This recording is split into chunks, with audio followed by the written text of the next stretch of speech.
네, 편집 없는 날선 토크의 진수 라이브 썰전 시간입니다. 김종배 시사평론가 이동관 전 청와대 홍보수석 나와 있습니다. 어서 오세요.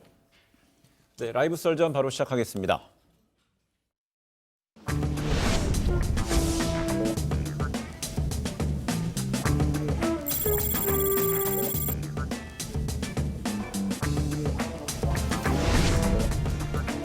존경하는 국민 여러분, 그동안 안녕하셨습니까? 북핵 리스크, 코리아 리스크는 대한민국의 미래를 위해 반드시 해결해야 할 과제입니다. 미래 세대에게 분단의 과거 대신 평화의 미래를 넘겨주자는 것입니다. 선에 나가지 않겠다고 생각한 것은 정책 방송에 출연하시는 거 보면은 또 정당을 완전히 떠나신 건 아닌가 싶습니다. 제가 모시려고 그러죠. 그 정치를 쭉 해왔기 때문에 역시 정당 속에서 함께하는 게 좋죠.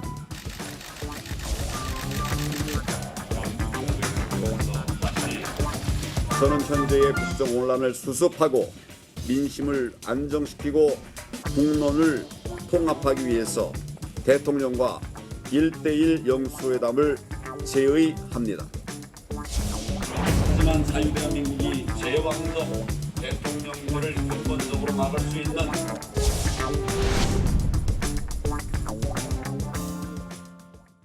네, 황교안 한국당 대표 오늘 오전 신년 기자회견에서 문재인 대통령의 1대1 이 회담을 제의했습니다. 황 대표 지난해 11월에도 회담을 제안한 적이 있었는데 성사가 안 됐었어요. 예.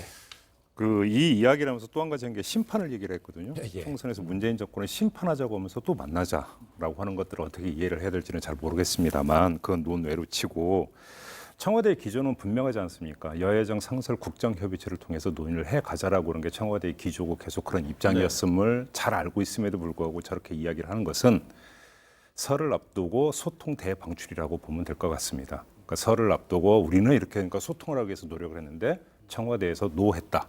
역시 저 정권은 불통의 정권이다. 고로 심판해야 된다. 이렇게 가기 위한 점을 하나 찍는 그런 어떤 그 발언으로 이해를 하면 되지 않을까 싶습니다. 네. 뭐 지금 설명한 대로 정치적인 어떤 그 선수를 친 측면이 많죠.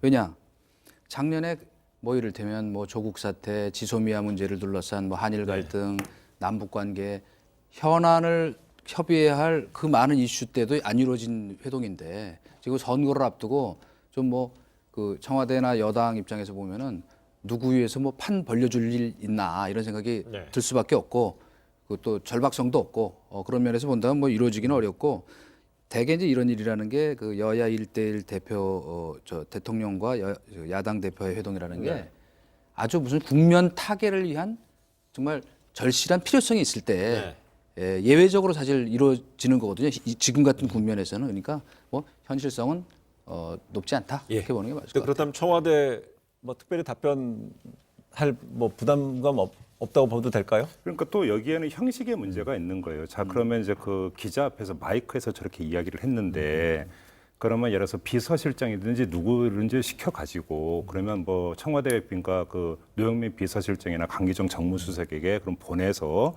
정식으로 그러니까 대통령 어떤 그 뭐 만남 요청을 한다든지 이런 절차를 밟느냐 안 밟느냐. 근데 이런 절차도 만약에 밟지 않은 상태에서 청와대가 언론 보도만 보고 또 입장 내놓기도 좀 모호한 부분이 있지 않습니까? 저는 그런 점에서 황교안 대표가 정말 그런 절차를 밟을지 이건 좀 기다려서 지켜봐야 되는 문제라고 생각을 해요. 네, 황교안 대표의 신년 기자회견 이후에는요 또 전직 당 대표들하고 점심 자리를 가졌습니다. 많은 전 대표들이 참석했는데 홍준표 전 대표 참석 안 했고요. 또 김무성 전 대표도 참석 안 했다는 보도도 있습니다. 근데 홍준표 전 대표는 분명히 참석을 안 한 것 같아요. 그렇죠. 예. 뭐 일단은 뭐 불편한 심기의 표출이다 이렇게 읽히죠. 그렇죠. 또 그럴 만하고 왜냐하면 그 지금 뭐 그 본인이 그 고향인 창녕 출마를 좀 하고 싶은데 험지 출마 요구하면서 계속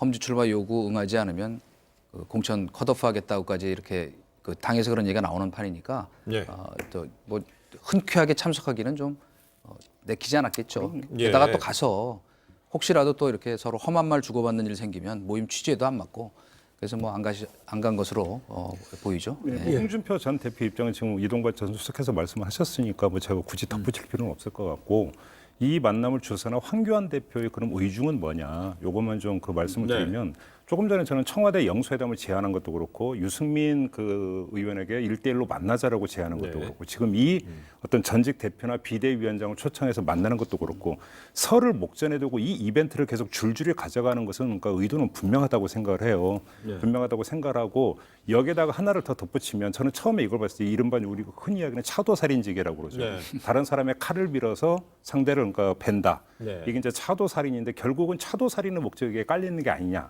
다시 말해서 전직 대표나 비대위원장을 불러 모아놓고 공천 물갈이, 엄정한 어떤 심사, 네. 그다음에 어떤 중진 험지 출마 요구 이런 이야기가 쏟아져 나오면 결국 홍준표 전 대표를 또 압박할 수 있지 않을까. 그러니까 이런 의도가 깔리는 게 아닌가 싶었는데 그 의도와는 무관하게 오늘 나오고 있는 얘기는 거기까지는 수위가 지금 올라가지 않고 있는 거죠. 네. 일단 나오고 있는 첫 보도로 보면 그렇게 본다면 전직 대표들이 거기에까지는 부응을 하지 않은 것 같고 원론적인 수준에서 어떤 공천의 중요성은 이야기를 했지만 중진 험지 출마론 이런 얘기까지는 아직 큰 것으로는 보도가 안 되고 네. 있기 때문에 별로 부응을 한 것 같지는 않다. 이 말씀을 좀 근데 드리고 항상 싶습니다. 이제 정치적 어로급의 이야기를 하는 홍준표 전 대표도 이런 얘기를 했습니다. 소셜 미디어에 전역, 그러니까 제대를 앞둔 그거는 후방에서 근무할 권리도 있다고 얘기했는데 뭐 이 말도 제가 볼 때는 솔직히 좀 맞지가 않아요. 무슨 네. 전역이에요. 사령부로 올라가기 위해서 지금 준비하고 있는 거잖아요. 지역구 출마하고자 하는 거잖아요. 전역은 민간인이 되는 건데 지금 민간인이 아니고 다시 정치 복귀니까요. 전역이라면 정계 은퇴인데 이거는 정계 은퇴가 아니라 사령부 근무하려고 찍고 가겠다는 거잖아요. 비유가 별로 적합한 것 같지 않습니다. 그렇군요. 네, 오늘 자리에서 보면 임명진 전 비대위원장은 참석해서 황 대표한테 그 종교적 편향성에 대한 우려를 제시했습니다. 그러면서 뭐 정광훈 기독교계 얘기를 하면서 정광훈 목사가 한기총 대표회장이 개신교를 다 대표하는 거 볼 수 없다 이런 식의 얘기도 했습니다. 그 뭐 실제로 이제 종교 편향성 같은 것들이 이제 대선 국면으로 이제 옮겨가면 아주 네. 본격적으로 불거질 수밖에 없고 또 최근에 어쨌든 해프닝이라고는 하지만 또 하필 그 저 조계종에다가 육포 선물해가지고 네. 어처구니 없는 또 이 헛발길질을 했죠. 그러니까 이제 이런 지적이 나올 만하고 또 그것도 다른 분도 아니고 어쨌든 그 임명진 그 목사님이 지적을 했다는 것. 그래서 두루두루 그 대한민국 지도자는 종교 편향성을 가지면 안 됩니다. 네. 왜냐하면 전 세계에서 그래도 종교 평화가 가장 잘 유지되는 몇 안 되는 독특한 나라예요. 저희 나라 그죠? 기독교, 불교, 천주교가. 그런데 그런 의미에서 보면은 그 이런 부분에서부터 먼저 뭐 탕평이랄까 네. 통합이랄까 소통하는 것이 필요하다는 지적이 맞고 예. 게다가 또 뭐 좀 조심스럽긴 하지만 우리 전광훈 그 목사님에 대한 그 지적은 기독교계 내부에서 특히 정통 보수 교단에서는 약간 좀 이렇게 그 거리를 두고 있는 거는 사실이거든요. 네. 그런 의미에서 본다면 뭐 상당히 민감한 지적을 민감한 자리에서 한 건 맞으나 상당히 새겨들을 만한 대목이 있다 이렇게 생각을 해요. 예. 네. 근데 뭐 이 직결되는 부분은 아니지만 그럼에도 불구하고 튀는 부분은 계속 나오고 있다. 네. 뭐냐면 정광훈 그 목사가 그 한때 대표로 맡던 기독자유단 같은 경우가 어제 뉴스가 나왔죠. 한 네. 드라마를 국가보안법 위반 혐의로 고발을 했다. 사랑의 불시착을. 그러니까 허구의 어떤 드라마를 가지고 네. 이런 식으로 튀어버리면 결국은 이것이 어떤 식으로 그럼 이미지화 되고 그러니까 선거 여론에 또 어떻게 영향을 미칠지 조금 좀 고려를 해볼 필요는 있다. 물론 그 자유한국당과 직결되는 네. 부분은 아닙니다만. 예, 그래서 정광훈 오늘 뭐 임명진 목사의 이야기 뭐 직전에는 원래 당초 오늘 정광훈 목사 그 2차로 경찰에 출석해서 조사를 받으려고 했는데 그 한번 10개 넘는 혐의, 특히 이제 뭐 기부금법 위반 혐의 등 이제 10여 개 혐의였는데 뭐 갑자기 그 출석을 불출석을 통보해서요. 요즘 근데 예. 이제 뉴스에 이제 그 나오는 빈도가 줄어들고 있죠. 줄어들었나요? 그러니까요. 이제 그 뉴스에 나오는 빈도만 놓고 보면 저는 이제 그분의 그 이제 그 행동을 그 뉴스를 통해서만 접하기 때문에 별로 그러니까 접하는 그 빈도수가 줄어드는 것 같아요. 네. 이게 의도적으로 지금 보폭과 그 반경을 줄이고 있는 건지 네. 이걸 좀 봐야 될 것 같은데. 근데 문제는 또 얼마 전에 뭐 집회에서 기독자유당 언급하면서도 총선 참여 이런 얘기를 했잖아요. 네. 그렇게 본다면 또 의도적으로 그렇게 그 자신의 그 보폭이나 그 행동 반경을 줄일 이유도 없을 것 같은데 네. 무슨 곡절인지는 좀 확인을 좀 해봐야 될 것 같습니다. 예. 무슨 국절에 대해서는 자유한국당 그 내부에서도 오늘 그 임명진 그 이 목사의 지적과 조언처럼 적절히 거리를 두는 게 좋다. 불가근 불가원이다 하는 지적들이 상당히 많이 있었고 그런가요? 그럼요. 그런 조언이 네. 또 많이 그 황 대표한테 전달된 것으로 알고 있어요. 우려가 나올 만하죠. 예. 저희가 이제 물론 그 신념을 갖고 행동하거나 정치적인 또 그 주장을 하는 거는 뭐 있을 예. 수 있으나 좌고 우고 말하자면 그 흔히 우리가 얘기하는 뭐 종북 좌파 쪽 주장도 심하면은 비판을 받잖아요. 근데 어쨌거나 꼬리가 몸통을 흔드는 일은 어떤 경우에도 예. 바람직하지는 않다. 그렇군요. 예, 그런 생각이. 근데 중도 보수 통합 논의를 진행 중인 혁신통합추진위원회 줄여서 혁통위가 오늘 회의 뒤에 다음 달 중순에는 통합신당을 출범한다는 일정을 발표했습니다. 그러면서 이제 구체성을 좀 더하기 위해서였을까요? 공관위원장, 공천관리위원장에는 한국당의 김영호 위원장이 맞는 방향으로 거의 가닥이 잡았다 이렇게 합니다. 예. 그러니까 제가 볼 때는 그 자유한국당이 김영호 전 국회의장을 공천관리위원장으로 위촉을 했을 때 새로운 보수당에서 일체의 어떤 이야기가 안 나온 거는 사실은 묵시적인 동의라고 볼 수 있기 때문에 그 자체는 이번에 또 문제가 될 것 같지는 않아요. 예. 근데 오히려 이제 눈길을 끄는 것은 어제 오늘 나오고 있는 유승민 의원의 발언이 사실은 상당히 기류가 묘해요. 일단 첫째 황교안 대표가 만나자라고 1대1로 만나자라고 해서 일단 거절을 했어요. 네. 거절을 했고 또 오늘 나오고 있는 뉴스에 따르면 무슨 얘기냐면 꼭 통합이 아니라 후보 단일화도 그러니까 하나의 옵션 중에 하나다라고까지 이야기를 하고 있어요. 네. 그다음에 한국당과 새로운 보수당 간의 1대1 통합 논의 같은 경우도 백지 상태에서 시작한다는 얘기는 어떤 것도 지금 진척된 게 없다는 뜻이거든요. 네. 유승민 의원의 이런 그 이야기를 좀 종합을 해보면 지금 사실은 난기류다. 난기류라고 봐야 되는 것 같고 그런 점에서 이제 김영호 그 공관위원장이 통합공관위원장을 맡느냐 안 맡느냐의 문제를 둘째치고 그건 통합을 전제로 한 이야기니까. 지금 통합이 그러면 제대로 거기까지 갈 수 있느냐부터 사실은 따져봐야 되는 거 아니냐. 유승민 의원이 후보 단일화까지 옵션이라고 이야기를 했다면 이거는 사실은 밑줄 치고 좀 읽어야 되는 그런 대목이 되거든요. 저희가 좀 주목할 수 있는 거는요. 황 대표 오늘 기자회견에서 통합은 의무라고 좀 얘기했는데 네. 통합신당 이야기도 혁통에서 나왔는데 이 통합신당이 만들어졌을 때 지지율이 이 한국당하고 새보수당 현재 지지율을 단순하게 더한 것보다도 못하는 거로 나타났어요.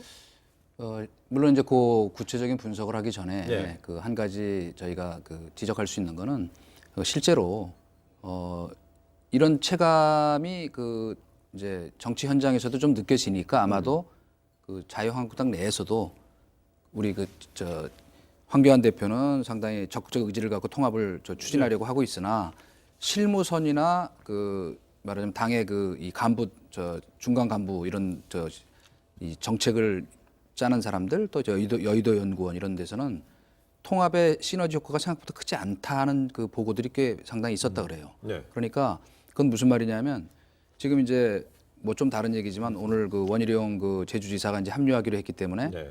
그 겉공기는 조금 좋아지고 있는 것처럼 보이지만 실제로 내부의 분위기는 아까 유승민 전 대표 얘기처럼 발언처럼 생각보다 그렇게 화창하고 따뜻한 게 아니라 냉랭하다. 그거는 현실적인 그 이해관계에서도 자 우리 이 김영호 그 통합공천관리위원장의 공정성을 신뢰한다고 하더라도 네. 실제로 제일 중요한 건 뭐냐면 지금 구체적인 지분 협상 같은 걸 할 때 그럼 어떻게 보장해 줄 건가 지금 현역 의원들. 근데 그 적어도 두세 군데는 굉장한 난제예요. 네. 그러니까 우선 유승민 예. 의원 지역부터 그렇거니와 물론 김영호 위원장은 서울 출마를 자기가 설득해 보겠다고 말씀을 하시지만은 그다음에 부산 같은 경우도 하태경 의원 같은 경우도 지금 굉장히 치열하게 지금 어쨌건 거기 경쟁이 벌어지고 네. 있고 그런데 100% 국민 공천제를 설사 수용한다고 해도 양 당의 당원의 어떤 이 숫자 네. 규모를 놓고 보면 실제로 이 적극적으로 전화를 받을 수 있는 그 지지자들이 많은 층이 결국 아무리 국민 이 공천이라고 해도 여론조사하면은 반영이 잘 되거든요. 그럼 현실적으로 과연 어떤 방법으로 그런 이 공천 지분을 보장해 줄 수 있을 것인가 이게 굉장히 중요한 사실은 물 밑에 현실인데 그 부분이 매우 난제이기 근데 때문에 오늘 자리에서 보면 어렵다. 전직 당 대표급 만남에서도 일부 참석 전 대표는요. 그 108석 대 뭐 8석 똑같이 가면 안 돼 이런 식으로 얘기를 왜 했잖아요. 끌려가느냐, 뭐 예, 이런 그런 얘기죠. 얘기도 나온 거로 봐서는요. 이거는 예. 사실은 그 이제 산수의 영역이 아니라 고등수학의 영역이기 때문에 그래서 사실은 정치력이 필요한 부분인데요. 조금 전에 이제 그 진행된 여론조사를 말씀하신 거를 잠깐만 좀 돌아가서 말씀을 드리면 일단 내일 모레가 설이기 때문에 일단 덕담 한마디부터 먼저 하고 가면 이거는 뭐냐면 나중에 컨벤션 효과에 따라서 올라갈 수는 있어요, 숫자가. 만약에 통합이 성사가 된다면 지금은 긴가민가 하고 있는 아마 분위기도 반영이 돼 있을 네. 거라고 생각을 해요. 거기다가 한국당과 새로운 보수당이 밀당을 하고 있기 때문에 네. 아직은 긴가민가하기 때문에 나오는 어떤 그 결과일 수도 있고 통합이 성사가 된다면 올라갈 여지도 있다. 일단 요즘은 좀 먼저 말씀을 드리고 그럼에도 불구하고 유의해서 봐야 되는 게 뭐냐면 지금 통합은요. 통합의 본체는 정치 세력의 통합이 왜 중요하냐면 그 정치 세력의 통합을 매개로 지지층의 통합을 이끌어내기 위한 네. 거거든요. 정치 세력의 통합은 지지층의 통합을 이끌기 위한 견인차인데 주목해서 봐야 되는 건 그 여론조사에 보면 그 자유한국당 지지자들의 응답률이나 네. 그다음에 새로운 보수당 지지자들의 응답률이나 찬성률이죠. 그러니까 이 통합신당을 지지하겠다는 찬성률이 60%대로 나오고 있어요. 네. 이거는 그러니까 놓치면 안 되는 게 통합만이 살 길이라고 이야기하고 있는 정치권의 어떤 온도와 네. 어떤 보수 성향을 띠고 있는 어떤 그 유권자들의 온도가 상당히 다르다. 60%는 높은 수치가 절대 아니에요.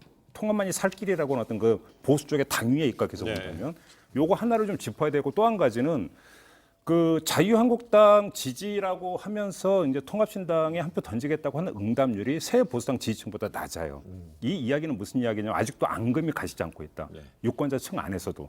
그러니까 이걸 어떻게 풀 수 있느냐가 제가 볼 때는 또 하나의 중요한 과제다. 이걸 좀 봐야 될 것 같습니다. 그러니까 지금 이제 그 바로 그것이 화학적 결합이 돼야 되는데 물리적 결합만으로는 그렇죠. 바로 통합의 시너지가 나오지 않는다 이런 얘기죠. 근데 그 조금 이제 각도를 바꿔서 보면 예를 들면 이제 자, 통합이 된다는 걸 전제로 우리가 놓고 볼 때 지금 뜻밖의 결과는 네. 제일 즐거운 사람은 바른미래당이더라고. 7%로 확 올라가요. 저 지지율이. 그래서 바로 우리가 엊그제도 얘기했던 이른바 천하 삼분지계라는 게 확실히 구체화될 가능성이 매우 높다. 그건 오히려 그 자유한국당과 새보수당의 결합이 이루어지면 제3지대의 어떤 그 활동 공간과 영역이 더 보통 상식은 그러면은 그 양강 구도가 되기 때문에 아마도 가운데 있는 그 제3지대가 위축될 것이다라는 그 예측이 많았는데 이 조사 결과 중에 뜻밖의 재미있는 포인트 중에 하나가 바로 이 말하자면 천하 삼분지계가 현실화될 가능성이 매우 높아지는 것 아니냐. 그건 무슨 말이냐. 많은 지금 그 이른바 이 정부 여당을 비판하는 뭐 흔히 우리가 반문 정서를 갖고 있는 그 이 일반 국민이나 여론의 그 흐름은 분명히 감지가 돼요. 현장에서. 이를테면 그 제가 이제 그 요새 지역별로 여론조사를 위촉받아서 조사하는 네. 기관들이 많잖아요. 실제 이 오늘 나온 이 조사치보다 훨씬 자유한국당이나 보수에 대한 그 지지층이 높게 나온대요. 뭐 아무래도 나이 드신 분들이 많이 받으니 그럴 수 있겠으나 중요한 건 뭐냐면 그런 그 여론의 흐름이 아직도 반드시 그 이 자유한국당을 중심으로 한 통합 보수당 쪽으로 온전히 가기는 어려운. 그래서 반문의 기치라는 것이 뜻밖의 이런 삼자 구도를 만들어내는데 상당히 그 유효한 그 캐치프레이즈가 될 가능성도 높다. 이렇게 이제 생각이 여론조사 이제 이루어진 시점이 뭐 20일하고 21일이었기 때문에 안철수 전 대표의 귀국 시점, 안철수 변수, 안철수 어떤 변인도 거의 좀 반영이 됐다고 뭐 작용됐다고 좀 봐야 될 것 같고요. 근데 지금부터는 민주당 이야기 좀 정부 여당 얘기해 보겠습니다. 지난해 11월 제도권 정치를 떠나겠다고 했던 그 임종석 전 대표 비서실장 이 어제 민주당 정강정책 방송 연설 첫 주자로 나서면서 이 정계 복귀 가능성에 대해 이야기가 나오고 있는데요. 당장 이해찬 민주당 당대표가 오늘 한 인터뷰에서 당으로 모시려고 한다. 공식화한 것 같아요. 네, 뭐 이거는 뭐 그 객관적 사실인 것 같아요. 이미 뭐 보도 이제 그 1대1로 만났고 이해찬 대표가 설득했다는 이야기도 이미 보도가 됐고, 그다음에 또 방송에서 이제 내가 모시려고 한다까지 그러니까 표현을 했으니까 이해찬 대표가 맨 앞에 서가지고 임종석 전 비서실장의 출마를 좀 강력하게 권유하고 있는 것은 뭐 객관적 사실이라고 봐야죠. 근데 문제는 그러면 임종석 전 실장의 입장이 뭐냐가 중요한 거죠.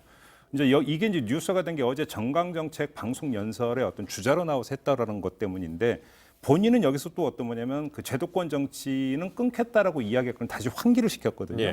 그리고 지금 민주당 안팎에서 나오고 있는 이야기를 종합을 하면 일단 손살에 친 걸로 그러니까 이해찬 대표는 출마해달라고 그러니까 아주 강력하게 요청을 했지만 임종석 전 실장 일단은 손살에 친 걸로 지금 네. 그렇게 이제 저는 전해 들었는데 문제는 이제 이제 설이 아마 그러니까 설 연휴가 이제 숙고의 시간이 될 것 같아요. 네. 설 연휴 뒤에 임종석 전 실장의 입장 변화가 있느냐 없느냐 요걸 좀 봐야 될 것 같습니다. 또한 정강 정책 1호 주자로 한다는 것은요 상징성이 대단히 큰 거 아니겠습니까? 그렇죠. 예. 뭐 총선 3개월도 안 남은 시점에서 그래서 더 그렇고요. 또한 정강 정책 연설 주자를 따질 때는 소위 이제 여당의 싱크탱크라 할 수 있는 민주연구원도 이런 기획을 하는 이제 주요 기관인데 거기에는 이제 민주연구원 하면 양정철 원장이 버티고 있지 않습니까? 자리하고 있지 않습니까? 그렇죠. 그러니까 지금 예. 그 이해찬 대표뿐 아니고 지금 그 민주연구원을 이끌고 있는 그 양정철 그 원장도 네.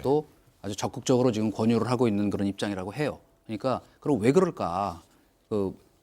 우리 임종석 전 실장이 실제로 2달 전에 뭐 사실상 정계 은퇴 선언을 한 거죠. 그걸 번복하고 나올지는 그건 저는 아직은 반반이라고 보고 솔직히 네. 굉장히 아주 다방면에 걸쳐서 끈질긴 요구를 하고 있는데 그 이유는 한 2-3가지로 정리할 수 있는데 네. 첫째 우선 우리 이해찬 대표 같은 경우는 보면 전체적으로 단순히 이번 총선뿐 아니고 대권 주자군을 관리해야 한다는 그런 나름의 자기 보관과 네. 또 뭐 어떤 의미에서 보면 뭐 사명이라고 할 수 있죠. 맞아요. 그런 측면에서 그냥 사장시키기에는 아깝다 하는 생각을 분명히 할 수 있을 거예요. 물론 네. 왜 그때 정계 은퇴 선언을 했는지는 뭐 종로 출마가 어려워서 그런 건지 뭐 지금 찌라시나 이런 데 나오는 것 같은 다른 곡절이 있는지 그건 제가 모르겠어요. 그러나 네. 어쨌건 간에 지금 번복시키기 위한 노력이 계속될 거기 때문에 저는 번복의 명분을 만들어 준다면 가능성이 높다. 우선 이렇게 보고요. 두 번째는 뭐냐면 바로 70명 가까운 지금 청와대 출신 인사들이 지금 총선 현장에 쏟아져 나왔잖아요. 이 사람들을 말하자면 나중에 총선 이후에 끌고 갈 수 있는 확실한 리더가 없어요. 그렇기 때문에 그런 의미에서 보면은 그 상징성에서도 충분히 상품성은 둘째치고 말은 현실적으로 어떤 여당 내 지형에서 그 사람들을 좀 지휘할 수 있는 컨트롤 타워가 당에도 반드시 있어야 된다는 판단을 저는 했으리라고 생각을 합니다. 그리고 지금 이동관 전 수석이 말씀하신 거 저도 100% 동의하는 게 지금 이해찬 대표가 주도하고 있는 판짜기는요. 네. 단순히 총선용으로만 국한되는 게 아니에요. 그러니까 총선 공천을 해야 되는 것은 포석을 놓고 있죠. 그러니까 차기 관리라고 하는 측면이 상당히 강해요. 저는 거기에 100% 동의를 하고 이해찬 대표가 그러니까 방송 나왔잖아요. 제가 모시려고 한다라는 표현을 썼어요. 예. 여기는 지금 2가지 함의가 있다고 보는데 첫째는 이해찬 대표가 직접 나섰다라는 점, 그다음에 이해찬 대표 평소 화법에 비하면 모신다라고 하는 극존칭이에요. 연배는 모든 것으로 보더라도 후배인데 이 이야기에는 뭐냐면 당 안은 이미 표현이 뭐냐면 진압하고자 하는 의지가 깔려있다. 무슨 얘기냐면 더 이상 당 안에서 임종석 전 실장의 어떤 출마 권유에 대해서 더 이상의 이론이나 이견이나 왈가왈부하지 이런 마라, 노출 이 전체를 말이지. 허용하지 않겠다라고 하는 의도가 여기는 명백히 깔려 있기 때문에 그러니까 여기서 결국은 이해찬 대표가 당내 정리가 끝내놓고 가고 있는 부분이라고 봐야 될 것 같고요. 그렇다면 이게 출마라는 공천이라는 파이도 주고 당내 역할도 주는 거로 봐야 될까요? 아니면은 공천은 주지 않고 당내 총선 후의 역할을 주는 거로 봐야 될까요? 총선 후의 역할이 중요한 게 아니고요. 잠재적 가능성을 현실화하는 게 일단은 포석인 거죠. 무슨 이야기냐면 이해찬 대표의 어떤 일관된 어떤 노선은 뭐냐면 차기 주자군은 많으면 많을수록 좋다. 그러니까 마이너스의 정치가 아니라 플러스의 정치였어요. 그러니까 이 차원에서도 차기 주자군에 임종석 전 실장도 올려놓겠다라는 의지가 깔려 있는 거죠. 자, 그러면 차기 주자군의 한 명으로서 임종석 전 실장을 그럼 정치적으로 어떤 포지션에 놓을 것이냐라고 하는 문제는 고도의 어떤 정치적인 판단이 깔려 있는 건데 그래서 지금 보도가 2갈래로 나오고 있지 않습니까? 광진을 출마설도 나오고 있고 장흥 출마설도 나오고 있는데 이게 차기 구도가 다 연결이 되어 있어요. 조금만 더 좀 자세하게 말씀을 드려도 되면 광진을 같은 경우는 상대거든요. 오세훈 후보예요. 이 이야기는 뭐냐면 임종석 전 실장을 차기군으로 올리면서 더불어서 상대 정당의 차기는 한 명을 없애버리겠다라고 하는 일과 양득의 포석이 깔려 있는 거고요. 호남으로 간다라는 이야기는 뭐냐면 제가 일전에도 말씀을 드린 것지만 이 김두관을 보면 임종석을 알 수 있다라고 말씀을 드릴 수 있는데 김포에서 출마하고자 하는 김두관 의원을 양산을로 지금 출마를 설득하고 있는 이야기는 뭐냐면 거점별로 포스터가 될 사람들을 네. 심어 놓겠다라는 거거든요. 임종석 실장을 호남에 포스터로 지금 삼겠다는 이야기가 돼요. 만약에 네. 그쪽 출마를 권유하고 있다면 이렇게 된다면 호남의 임종석, 영남의 김두관, 만약에 이광재 전 지사가 출마한다면 강원의 이광재, 수도권의 이낙연 이런 식으로 권역별 포스트를 그러니까 심어놓고 이들을 또한 차기 주자군으로 관리하겠다. 이런 예. 그림까지 그리고 있다고 봐야 되는 거죠. 그러니까 그 네. 그림을 현실화시키기 위해서도 총선에 내보내야 됩니다. 그리고 총선에 안 나가는 상태에서 무슨 당의 역할을 한다는 거는 굉장히 공허한 일이기 때문에 네. 뭐 반드시 저는 전략 공천을 해서 또 그것이 바로 그 본인에게도 이 불출마 선언을 번복할 수 있는 명분이 되잖아요. 그러니까 예를 들어서 아까 얘기한 대로 저는 광진 가능성을 굉장히 높게 보고 있는데 그건 실제로 뭐 당락을 떠나서 그럴 경우에 말하자면 본인이 충분히 번복할 수 있는 예. 명분이 되죠. 나는 사실 이러이러한 뜻으로. 그다음에 더 중요한 건 전 전에도 저희가 이제 한번 얘기를 했지만 주로 이 통일운동 하겠다는 분들 있잖아요. 남북관계. 이분들은 다 뭔가 대권의 뜻을 갖고 있는 사람이다. 저는 이렇게 보고 있거든요. 왜? 그건 그게 최고의 말하자면 어쨌든 보수든 진보든 그런가요? 최고의 그 가치 정향이거든요. 예. 그래서 저는 통일운동에 매진하겠다 그럴 때부터 뭐 나름 큰 보관을 갖고 지금 움직이려 하는 거 아닌가라는 생각을 했어요. 광진을로 만약에 간다면 그건 꽃가마는 분명히 아니죠. 왜 그러냐면 상대를 보더라도 그렇고 이건 자갈길을 걷는 거지 꽃가마 타고 아스팔트 걷는 건 아니다. 그런 점에서 모양새는 되는 거죠. 근데 상대를 보더라도 그렇고요. 또 그렇다면 저희가 광진 얘기하면서 자연스럽게 주목되는 인사가 청와대 전 고민정 대변인입니다. 그 어제 자신의 소셜 미디어에 출근길 버스에 탑승했던 이야기를 언급했어요. 근데 그 버스가 뭐 차고지 아니면 경유지 중에 하나가 광진을이라는 거예요. 네. 어떻게 보면 그럼 내부의 경선을 해야 되는 거 아닌가요? 그 아니요. 그 제가 오늘 아침에 그 고민정 전 대변인하고 인터뷰를 했고 바로 그걸 네. 여쭤봤거든요. 그러니까 어제 그 페이스북에 그 글이 올라가자마자 721번 노선도를 보니까 네. 북가자동에서 시작해서 광진구 화양동을 네. 왔다 갔다 하는 노선이니까 종착지가 결국은 광진 이걸 깔고 있는 거 아니냐 이 분석이 있어서 그대로 물어봤더니 네. 자기는 노선이 그런지 몰랐다. 몰랐대요? 몰랐대요 정말. 그다음에 인터뷰 끝나고 한번 다시 물어봤어요. 그랬더니 일단 뭐 제가 그러니까 이건 뭐 저희 그냥 판단이기 때문에 네. 추정이기 때문에 틀릴 수도 있겠으나 액면 그대로 본인이 그걸 깔고 이제 그 복선을 깔면서 했던 것은 아닌 것 같고 실제로 721번 버스를 탔었다고 하고요. 그러면서 그러니까 근데 문제는 본인이 그러니까 이런 얘기를 하더라고요. 자기가 어디를 찍어서 갈 그 부분이 아니라 당의 판단에 모든 걸 지금 맡기고 있는 것이기 때문에 네. 당이 그러니까 원하는 대로 갈 것이다라고 이야기를 했어요. 그러니까 아직은 그리고 저도 그래서 이제 당을 좀 알아봤더니 아직은 미정인 상태. 일단 제가 파악한 바로는 그렇습니다. 아마도 예. 이제 대개 공천이라는 게 무슨 이 퍼즐 맞히는 게임 하듯이 한쪽이 결정이 되면 다른 게 움직이고 이렇게 되는 거거든요. 그러니까 아직은 뭐 유동적이라고 보고 어쨌든 뭐 지명도가 높기 때문에 물론 청와대 대변인을 했지만 청와대 대변인도 했고 뭐 또 젊고 여성이고 하는 그런 네. 그 프리미엄을 뭐 발휘하리라고 보지만 저는 뭐 광진을 보낼 가능성은 없다고 생각해요. 네. 그냥 언론에 그냥 좀 무책임한 추측이고 왜 광진 가는 버스를 탔는지 모르겠어요. 저기 일산 가는 버스 거기도 있을 텐데 그 가자동에서 제가 알기로는 있거든요. 근데 충분히 그런 가능성이 높다. 그러니까 네. 정합성이 있어야 되거든요. 뭐 지명도 높고 그렇다고 해서 아무데나 가는 게 아니고 사실은 그러나 경력은 대변인한 것 말고 일천하기 때문에 지금 약간 과대포장된 면도 있어요. 제가 이렇게 좀 폄하하는 얘기가 아니라 그러니까 네. 이게 화제의 주인공이긴 하니까. 근데 그러나 뭐 이런 거 아니겠습니까? 이력에 10줄 10칸 있는 거하고 만약에 한 2개 있는 거 중에 뭐 양쪽으로 보면 10개가 더 대단해 보이지만 또 2개가 또 알차고 옹골차일 수도 있는 거라서요. 결국은 그 선거라고 하는 것이 대중들로부터 선택을 받는 거잖아요. 유권자들로부터 선택을 받는 거기 때문에 이거는 지금 그 사람 그러니까 입사 시험이 아니라는 거죠. 그렇기 때문에 결국은 대중적으로 유권자들에게 얼마나 임팩트 있는 인상을 심어줬고 이미지를 심어줬고 거기서 자기의 어떤 정치적 캐릭터를 구축을 했는가. 결국 이게 중요한 문제겠죠. 그렇습니다. 근데 뭐 지금 저희가 뭐 721번 버스 얘기하다 이제 버스 노선 버스 번호가 이제 노출이 됐는데 뭐 관련해서 고 대변인은 버스 기사분이 뭐 캔커피를 건네면서 힘드시죠? 뭐 기운 내세요. 응원을 받고 나서 실제로 그런 일이 있었다고 하더라고요. 그 감상을 이제 소셜 미디어에 올린 것이고요. 이건 시장 간과랑 똑같은 효과라고 시장 생각하고 효과입니까? 너무 거기에 흥분할 필요는 없다. 그러니까 유명하면 사람들이 다 아이돌 저거 하는 현상과 진짜 비슷한 없어요? 거예요. 길거리 가다가 우리 수석님은 많죠. 많아요? 네, 그럼요. 전 다른 적 없는데. 좀 더 분발하십시오. 죄송합니다. 아직 덜 유명한가 보네. 네, 이렇게 청와대 참모진들의 전 현직 참모진, 지금 다 이제 전 참모가 됐습니다만은 이 출마에 대한 뭐 이런저런 이야기가 나오는 가운데 특히나 이제 전직 대통령 가족들의 출마 또 출마의 어떤 구도도 좀 구체화되고 있는 것 같습니다. 오늘 노무현 전 대통령의 사위이죠.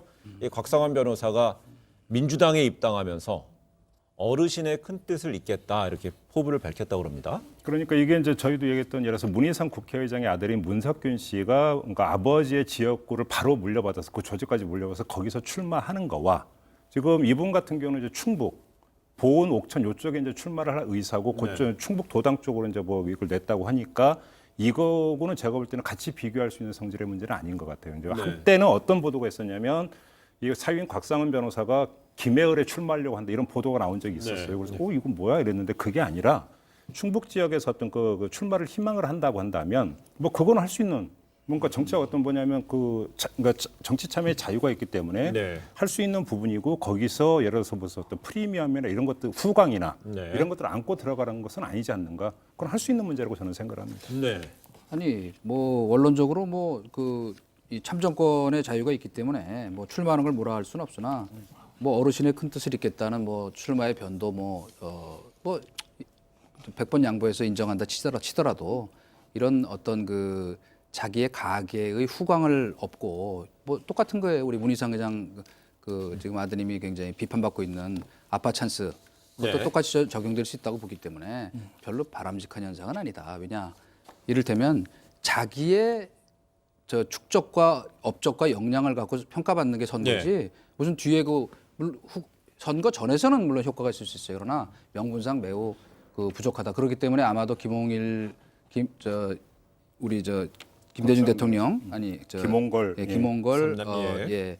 민족화해 법력 범국민협의회 대표 상임의장 그 이름이 굉장히 기네요. 직위가 민화협이죠.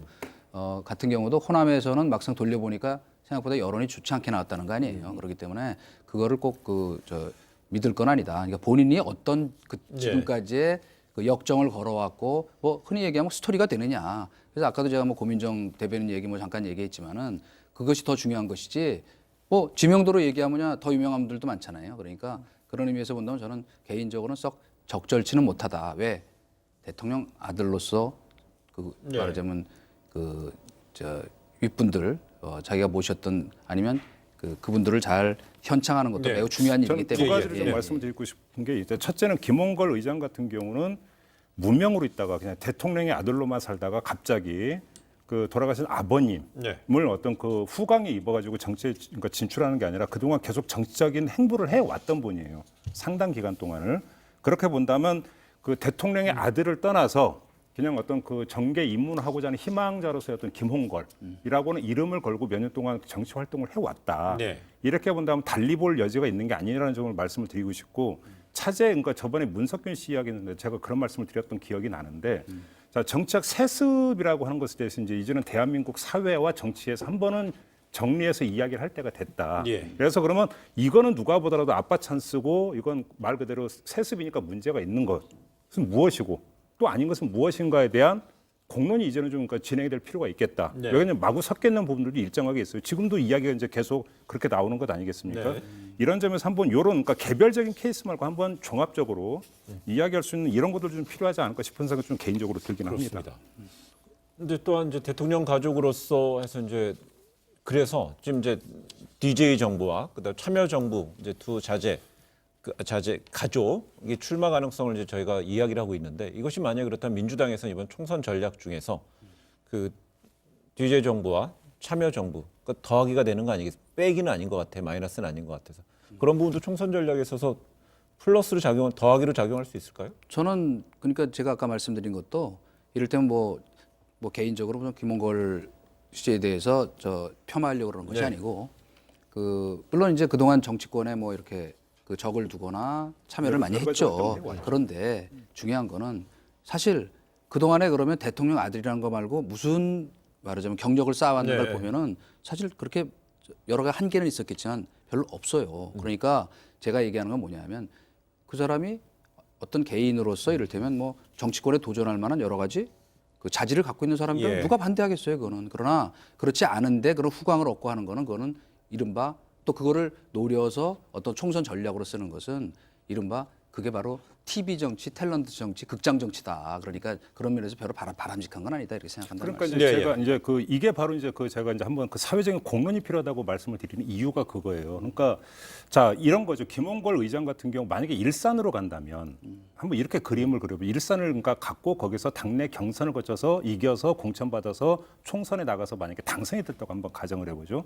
이 중에 어떤 선택 심판의 과정을 거쳐서 됐고 네. 일산이라고 하는 지역적 특수성이 예를 들어서 대통령의 아들이라고 하는 거에 대해서 향수에 빠지거나 어떤 그러니까 그 아버지의 어떤 대통령이 향수에 빠지거나 아버지 요인이 그러면 결정적으로 작용을 하는 곳이냐라고 네. 하는 것은 충분히 얼마든지 이야기가 될 수 있는 거거든요. 이렇게 본다면 이것이 단순히 거의 불로소득이나 무임승차 수준의 세습이냐 아니면 그것이 나름대로 어떤 자신의 어떤 노력의 결과로서 또 어떤 유권자의 심판을 받아서 선택을 받아서 입문한 것이냐는 갈라야 되는데 그게 무엇이냐라고 하는 것들은 사람마다 다르다는 아니 그거는 얘기죠. 과정과 결과를 보면 되니까. 그러니까 바로 그거죠. 그러니까 다만 지금 네. 얘기하신 그대로예요. 뭐냐면 뭐 다 동의하는데 과정이 공정하고 진짜 그렇죠. 또 결과도 납득하는 상황이라면 누가 그걸 반대하겠어요. 그러니까 그러나 예를 들어서, 이를테면 제가 아까 이제 저 앵커 질문을 다시 돌아가면은 그게 결국 선거 전략 아니겠냐는 질문 아니었겠어요. 그러니까 우리 저 노무현 전 네. 대통령 사위, 그다음에 우리 김대중 전 대통령 그 저 셋째 아들. 근데 그런 거를 선거 전략에 이용하려는 것이 그렇게 제가 볼 때는 그 바람직하지 바로 못하다는 말씀을 하는 선거 거예요. 전략이 아니라 오히려 마이너스가 될 수도 있어요. 그러니까 지금 그러니까. 더하기인지 그러니까 과정을 더하기인지 보자는 말씀이에요, 제가. 백인지 제 바로 질문들이 그거예요. 저는 그거예요. 백이라고 네. 보는 거죠. 바로미터가 제가 볼 때는 문석균 씨에 대해서 어떻게 할 것인지가 제가 볼 때는 바로미터가 될 수가 네. 있을 것 같아요. 아마 그러니까 지금 얽혀 있는 문제이기 때문에 예. 이 부분에 대해서 민주당의 고심이 클 것 같은데 이게 지금 이분들이 만약에 공천을 준다고 한다면 민주당이 득이 되는 게 아니라 마이너스가 네. 또 될 수 있는 부분이 있기 때문에 제가 볼 때는 예를 들어서 그 곽상원 변호사나 김홍걸 의장 같은 경우도 전략 공천 케이스가 아마 될 가능성은 저는 별로 없다고 네. 봐요. 만약에 하더라도 경선을 그러니까 그 경선을 통해서 네. 그러니까 하더라도 그렇게 갈 가능성이 높다. 이렇게 된다면 이것이 그러면 또 그 유권자에게 어떻게 비칠지 이건 그냥 그렇다면, 기다려봐야 되는 거죠. 그렇다면 뭐 누구도 이의 제기할 수가 없죠. 그럼요. 그런데 이제 만약에 그 전략 공천에 가까운 뭐 특혜성 공천을 준다든지 형식은 아니더라도 뭐 그런 우려가 없이 만약 공정하게 이루어진 또 그 경선을 통해 됐고 국민의 선택을 받아서 당선된다면야 뭐 누가 뭐라 그러겠습니까? 그러나 좌우간 이 조국 사태를 거치면서 특히 20, 30대의 어떤 공정에 대한 가치 그런 거에 대한 어떤 그 사회적 분노 같은 게 높아져 있기 때문에 제가 결론적으로 다시 말씀드리면 결국 그런 공천이 플러스가 아니고 마이너스가 될 네. 것이다. 그러니까 공정하게 투명하게 한다면 뭐 저도 오케이. 이렇게만 예, 정리를 하겠습니다. 첫째 뭐냐면 한 관문은 넘었다. 곽상원 변호사가 그 김해 을에 출마하는 거가 아니고 김홍걸 의장이 목포에 출마하는 게 아니다. 네. 이렇게 된다면 다시 말해서 그 선친이나 그다음에 어떤 장인의 후강의 네. 권역에서는 벗어나 있다. 일단 이거는 확인이 되는 부분이고 그럼 두 번째는 공정한 과정을 거쳐서 그러면 공천권을 받느냐 안 받느냐 그건 좀 기다려 보죠. 네. 근데 특히 이제 노무현 전 대통령의 사위 곽상원 변호사가 출마를 지금 하려는 지역은 충북 보은, 영동 옥천, 즉 뭐 박정희 전 대통령의 그 부인 옥천이면 유경수 우경수 여사의 고향입니다. 예. 그렇기 때문에 그리고 이 현 부분이 아마 의원이 자유한국당 소속이죠. 박덕흠 의원. 박덕흠 의원이기 때문에 험지로 지금 분류되는 이제 지역이라고 볼 수 있고 또 김홍걸 그 김대중 전 대통령의 차남은 이 언론의 인터뷰에서 아직 당과 공식적으로 논의한 바 없다. 요청이 온다면 이야기를 한번 들어볼 것이다. 이런 식으로 유보적인 입장을 드러냈다는 말씀드리고요. 근데 이런 것들도 주목되는 그 대통령의 가족이 있지 않습니까? 김영삼 전 대통령의 아들 차남 김현철 지금 현재는 뭐 동국대학교 언론정보대학원 석좌 교수로 이제 봉직을 하고 있는데요. 앞서 뭐 문 대통령의 신년 기자회견에도 강도 높게 비판을 했었어요. 그리고 또 이제 보도가 좀 됐었고요. 아니 본인의 정치적 소신이 있고 자신의 뭐 어떤 가치관이 있고 문재인 정부가 거기에 어떤 그 가는 길하고 좀 다르게 한다고 한다면 비판할 수 있죠. 그게 표현의 자유라고 저는 생각하는데요. 일단은 좀 너무 심하게 격하게 좀 표현한 부분이 있어 좀 약간 거슬리는 부분이 있고 뭐 이제 그 부분을 빼고 난다면 그거는 이제 본인의 어떤 그 생각의 자유고 네. 표현의 자유니까 저는 여기서 뭐라고 이야기하고 싶은 생각은 없어요. 그 다음에 어떤 또 본인 스스로가 뭐 총선에 어떤 뭐 지역구에 출마해서 뭐 할 생각이 없다고 한다면 네. 그건 그냥 그분의 어떤 그 소신이고 그분의 생각이고 그분의 표현 그냥 그렇게 인정을 하면 되는 문제라고 생각합니다. 예. 뭐 저는 그 김영삼 대통령 때 사실 청와대 출입을 했었기 때문에 대통령의 아들들이 겪는 그 형국이라고 하는 게 사실 상상하기 어려운 대한민국에서는 사실은 어떤 의미에서는 뭐 후광이라기보다는 족쇄인 경우도 많아요. 그래서 본인으로서는 뭐 그런 울분도 있거니와 아마도 지난 대선 때 문재인 그 당시 후보를 지지했었잖아요. 근데 그 기대가 그 실망으로 바뀐 데 대한 분노가 좀 더 거칠게 표현된 거 아닌가 네. 이렇게 생각이 드는데 아마 당장 무슨 뭐 정치 현장에 나서거나 하는 그런 일은 없을 것 같아요. 예. 알겠습니다. 뭐 어떤 역할 요청이 들어올 경우에 상의해 볼 수 있지만 뭐 야당의 총선 전략에 걸림돌이 되는 건 원하지 않는다 이런 입장을 내놨습니다. 네, 오늘 한마디로 정리하는 시간을 갖도록 하겠습니다. 네, 우리 김평론가부터 한번 해보겠습니다. 이판 저판 이렇게 뽑았는데요. 사판이 이판 사판이 아니라 이판 저판. 아까 이동관 전 수석이 또 그러니까 중요한 점을 지적해 주고 저도 그 말씀을 드리고 싶어서 이걸 뽑았는데 뭐냐면 지금 총선 공천을 보면서 낱개를 보면 안 되고요. 총선만 보면 안 된다. 이 판을 보면 저판이 보인다는 얘기인데 이 판은 총선이고 저판은 대선이겠죠. 그런 점에서 황교안 대표가 왜 중진에게 계속 어떤 험지 출마를 요구하고 있는가도 저판을 염두에 두고 읽을 필요가 있고 이해찬 대표가 왜 그러면 어떤 임종석 전 실장을 비롯해서 결국은 그러니까 계속 이 공천에서 중요한 부분을 직접 챙기고 있는가도 결국은 저판을 염두에 두고 있기 때문이다. 그걸 지금은 그래서 나무를 볼 게 아니라 숲을 볼 부분이 있다. 이 공천 국면에서 볼 수 있는 감상 포인트가 여기에 있는 게 아닌가. 요 점을 좀 말씀을 드리고 싶습니다. 예, 소용돌이의 정치. 그 유명한 그레고리 핸더슨의 책이죠. 책 제목인데 대한민국은 말하자면 모든 권력이 궁정, 청와대를 향해서 소용돌이 치듯이 몰려 들어가는 그 정치 특성이다. 왕조 때처럼 네. 그런 지적을 했는데 지금 현재 청와대는 인력이나 권력의 장악력이나 모든 면에서 민주화 이후에 최대 그 강력한 청와대라고 생각합니다. 숫자도 거의 500명 가까이 돼서 미국 백악관보다도 100명이 넘다는 많다는 지적이 나오는데 실제로 선거 현장에도 70여 명 이상 이렇게 쏟아져 나온 것도 거의 헌정사상 없는 일이에요. 그래서 말하자면 이제 오늘 저 황교안 대표도 지적을 했지만 사실 대한민국에서 가장 중요한 개혁 중에 하나는 대통령의 권력을 어떻게 제어할 것인가입니다. 그래서 그런 의미에서 볼 때 좀 우려스러운 현상을 이미 50년 전에 미국 그 학자가 짚었다. 네. 그런 거를 다시 한번 상기시키고 싶습니다. 예. 예, 뭐 지금 현재 이루어지고 있는 정치판에 대해서 숲을 보자는 뭐 김평론가의 진단에 또 현재 한국 정치 특히 뭐 정부 여당에서 소용돌이라고 진단하셨는데 그 소용돌이도 좋게 보면 되게 위력적이고 좋은 긍정적인 부분도 있고요. 또 숲을 본다지만 숲을 보다가 뭐 어느 정도 높이에서 보느냐에 따라 숲의 모양이 뭐 정합성이 떨어지는 부분도 있어서요. 드론을 띄워 올려야 될 것 같아요. 드론으로 알겠습니다. 예.